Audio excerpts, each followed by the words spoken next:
The national dialogue process is gaining more support from both international and local communities. The leadership of National Dialogue Steering Committee, while meeting with head of diplomatic corps, discussed a number of issues regarding the challenges and success so far made in the process of the national dialogue. Both Netherlands and Japan ambassador Gith Gweth and Kia Masahiko confirmed their government's readiness to fully support the process of the national dialogue to complement the peace agreement in realizing peace and stability in South Sudan. National dialogue can only take place if there is security in the country, if people feel free to speak their mind. So against the background of the fighting that is still going on, in spite of the unilateral ceasefire that has been declared, there is still some work to be done there. So we pressed upon the steering committee, and we pressed upon also on the government to respect the call for a unilateral ceasefire, although we acknowledge, of course, that there are always two parties to the conflict.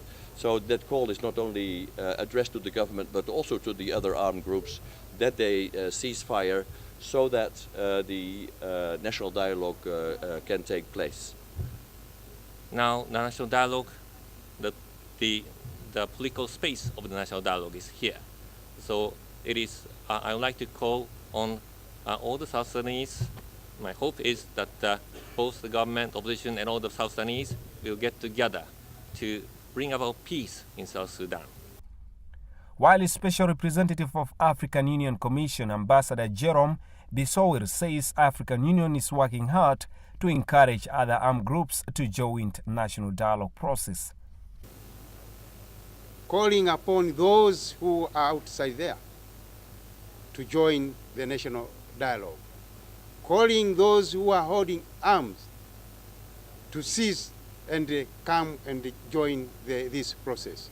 So that is part of the contribution of the international community. Deputy Rapporteur Dr. Francis Mading appreciated the stand and commitment of diplomatic corps and African Union to support national dialogue. We all agreed that the national dialogue is up to a very good start, that the principles of inclusivity, of credibility, transparency, and the integrity of the process have been demonstrated.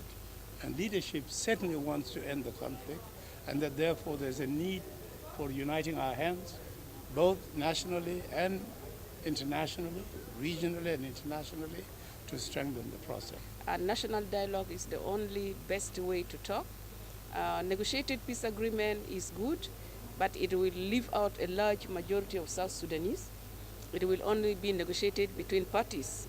But national dialogue is a dialogue between all South Sudanese, so that all the issues that affect us as South Sudanese and affect the nation and make us not progress be brought on table. National dialogue is moving well and is giving more light of hope for peace and stability in South Sudan. Gori Anthony, SSBC News, Juba.